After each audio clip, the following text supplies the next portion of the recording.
Hello dear students. In this video, let us take an exercise as follows.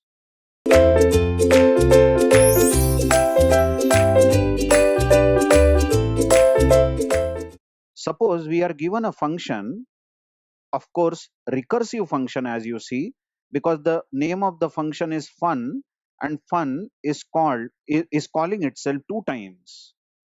Then the question asked is not the time complexity of this recursive function. We are not asked that, but we are asked to find out the recurrence relation for the above code. Now you all know that if we want to find out time complexity of any recursive function, then we have to first represent that recursive function in terms of recurrence relation. So how do you actually view this? You see this, it's very easy to view it as follows. If one function is called with some parameter n, then when you run this function, fun is called two times. And each time it is called with the parameter n by 2. So you would easily say that when you call fun n, then fun n will ask fun n by 2 to operate, isn't it? Rather, this is what it is, but it calls fun n by 2 two times, you watch. So it is 2 multiplied by fun n by 2. But then is that all? Is fun n equal to 2 times fun n by 2? Wait a minute. There is more work done over here. You watch this. Whenever fun n is called, just check it out again. Whenever fun is called with parameter n, then the first thing it does is it runs a for loop. It will run a for loop which repeats clearly n times. I is going from 1 to n, I plus plus. And it is doing an operation. Let's not talk about that operation. It is printf, agreed. But some operation it is doing n times. This operation is getting repeated n times. If you count this operation as one unit, then exactly n operations are getting done by this for loop. And after doing these n operations, fun is called two times with fun n by 2. Come again. If fun is called with some parameter n, then it will repeat a for loop n times. Here we go on the right hand side of the screen, I am writing n. These are the n operations done. Added with, after doing n operations, the algorithm continues to call the fun function two times with the parameter n by 2.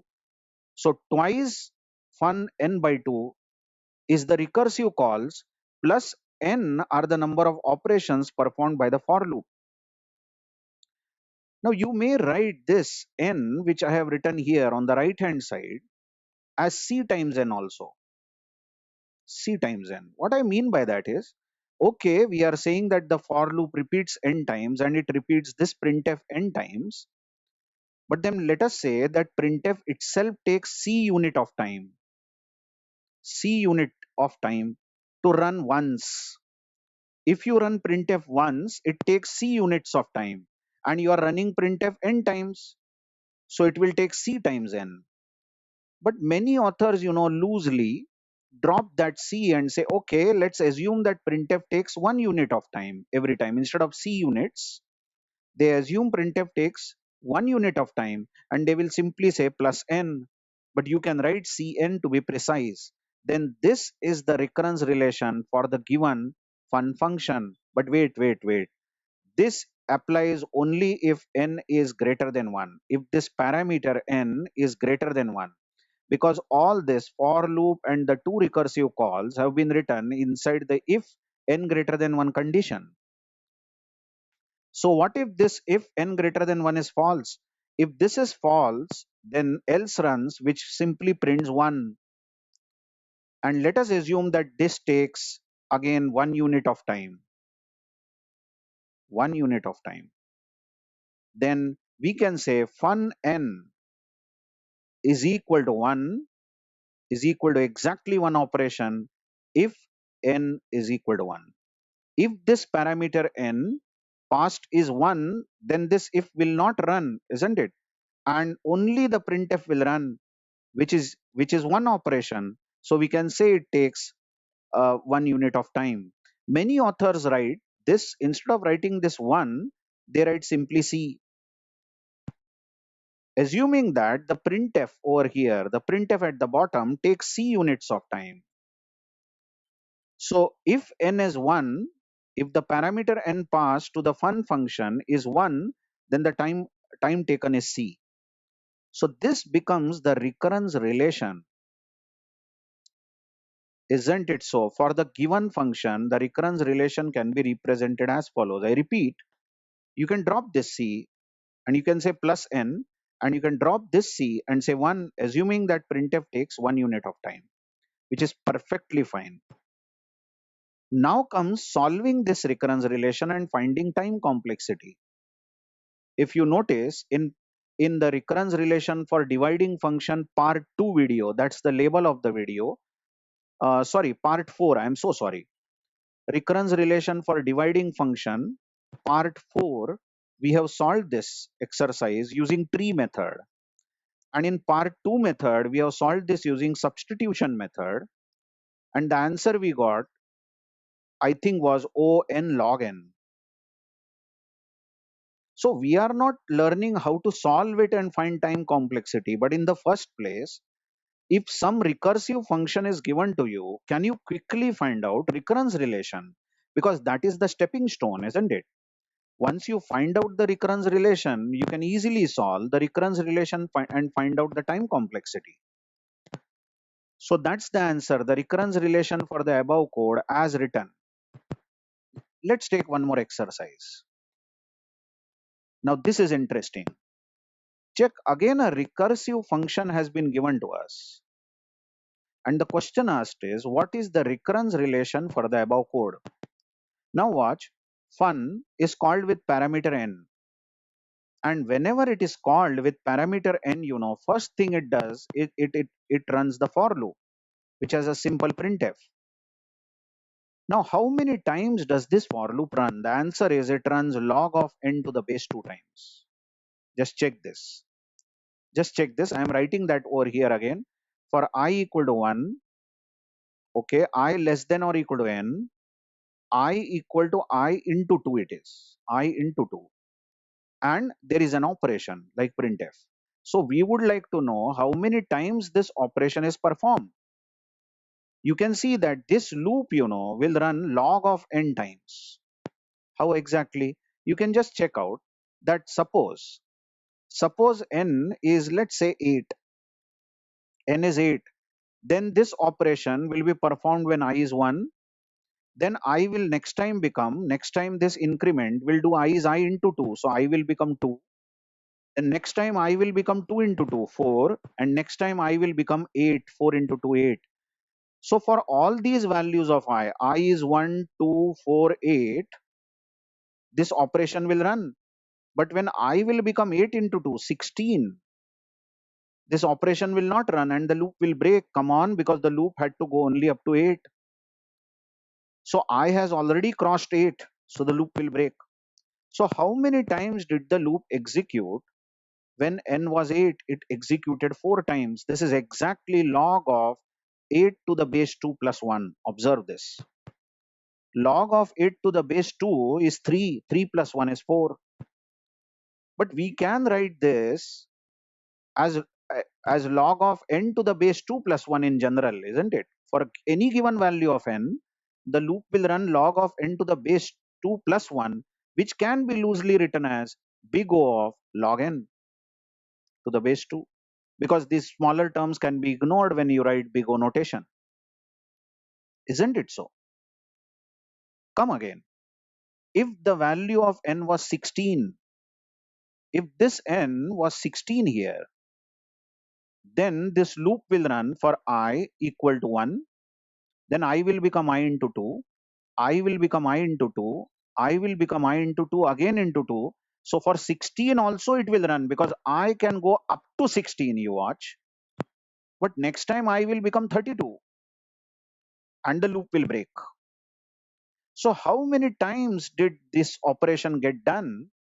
Was it indeed 5 times the operation was done. This is exactly log of 16 to the base 2 plus 1. Isn't it? Log of 16 to the base 2 is 4. 4 plus 1 is 5. So in general, we can write log of n to the base 2 plus 1 times this printf runs. This operation is getting done, and we can loosely say it is log of n to the base 2, ignoring this 1. So finally, what is the recurrence relation? Coming to the question, come again. If this fun function is called with parameter n here, then first thing is it runs a for loop which runs a printf log of n to the base 2 times, isn't it?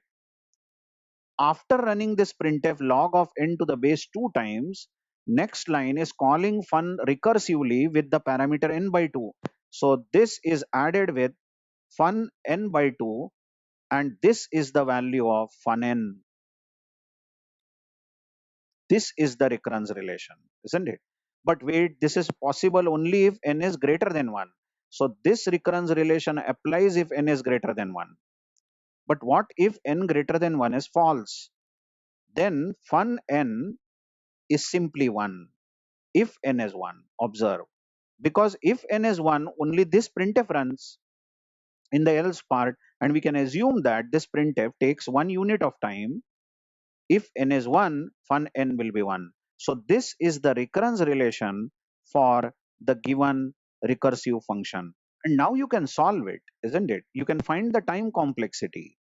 Well, the best thing you can do is you can use Master's theorem to solve this, isn't it? The Master's theorem was learned in one of the earlier videos, and maybe this function was also taken in that particular video. But then best thing to do is to find out which case it fits in, isn't it? Let's see. What is the value of a over here? A is 1. Okay, a is 1. And the value of b is n by b, isn't it? Fun n by 2. So value of b is 2. And value of k, check that here n raised to 0 is there because the term is 1 here. So n raised to k is 0. And we had log raised to p of n, so p is 1. Please watch the Master's theorem video properly. I hope you have memorized the theorem by now. So which case is this fitting in? A is actually equal to b raised to k. You watch. This fits in the second case because 1 is equal to 2 raised to 0. Fits in the second case. And in the second case, we had a sub case, isn't it? The sub case was talking about p. If p is greater than, if p is greater than or greater than minus 1, it was, this was the sub case, and indeed p is greater than minus 1, isn't it? P is 1. Then the time complexity of this recursive algorithm was given as theta n raised to log of a to the base b into log raised to p plus 1 of n to the base 2. This was the time complexity, isn't it? Just check the Master's theorem. So in this case, Tn will be equal to theta n to the power log of a to the base b. Check, a is 1 and b is 2. And log of into log of n to the base 2 raised to p plus 1. But p plus 1 over here is nothing but 2. So this is going to be raised to 2, isn't it? I hope you are understanding. But log of 1 to the base 2 is anyway 0. Check that. This log of n to the base 2 is anyway 0. So we will get Tn is equal to, correct, theta. This becomes n raised to 0, which is 1 log of n square, correct or not? Log of n square it will be. So basically, you can find out the complexity. The complexity can be found out once you find the recurrence relation. I repeat, the topic was not about finding the complexity. The topic was about finding the recurrence relation. Can you find out the recurrence relation? Yes. This fun function called with parameter n, this for loop repeats log of n to the base 2 times. And then there is a recursive call fun n by 2. So fun n by 2 recursive call is added with the work done log n to the base 2. This is the value of fun n. But this is possible only if n is greater than 1. And if n is 1, exactly 1, then we simply operate printf, which is just one line. So fun n is 1 if n is equal to 1. Thank you very much.